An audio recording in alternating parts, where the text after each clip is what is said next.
Sudahkah kita bersyukur hari ini? Seringkali dalam hidup ini kita terlalu fokus dengan apa yang menjadi kekurangan kita. Akhirnya kita terus ngeluh, gak pernah merasa puas dengan apa yang sudah kita miliki. Misalkan saja, belum punya rumah, pengen punya rumah. Tapi setelah punya rumah, ngeluh, ya rumahnya kurang besar. Waktu belum dapat kerjaan, ngeluh, ternyata susah ya dapat kerjaan itu. Tapi setelah punya kerjaan, ngeluh lagi, ya gajinya kurang. Waktu masih bujangan, pengen dapat jodoh. Tapi setelah menikah, ngeluh lagi. Ternyata pasanganku tidak sesuai dengan apa yang aku harapkan. Waktu belum punya anak, pengen punya anak. Pas punya anak, ngeluh lagi. Ya, ternyata biaya hidup makin besar. Segala hal di dunia ini bisa kok kita keluhkan.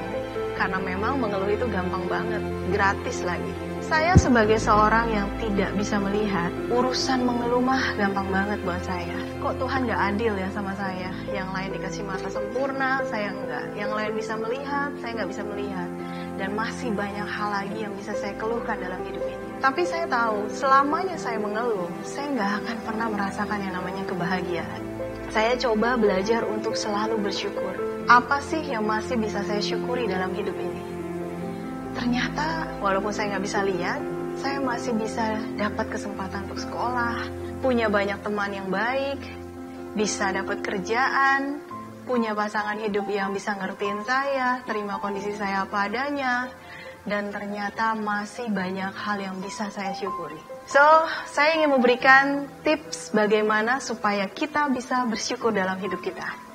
Yang pertama, coba deh kalian tuliskan 5 hal saja setiap harinya. Hal apa saja sih yang bisa kalian syukuri sepanjang hari ini? Yang pertama, saya bersyukur karena tadi bangun tidur saya masih bisa bernafas.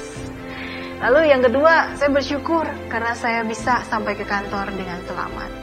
Lalu yang ketiga, saya masih bisa bersyukur saya masih bisa beli makanan, jadi gak kelaparan. Lalu yang kedua, jangan pernah bandingkan dirimu dengan cara yang salah.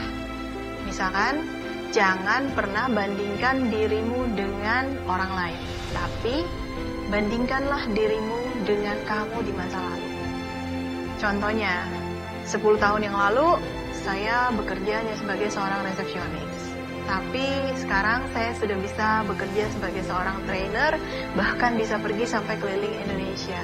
Lalu yang ketiga, fokus pada apa yang ada, bukan apa yang tidak ada. Saya tahu kalau saya tidak bisa melihat, tapi saya coba fokus dengan apa sih yang menjadi kekuatan saya. Oh, ternyata saya masih diberikan potensi untuk bisa menghafal, atau saya bisa mengajar di depan kelas. Saya punya potensi untuk menulis dan sebagainya. Jadi, percayalah bahwa setiap kita pasti Tuhan berikan potensinya masing-masing. Marilah kita menjadi manusia yang selalu bersyukur dalam hidup. Karena kunci kebahagiaan itu terletak pada rasa syukur.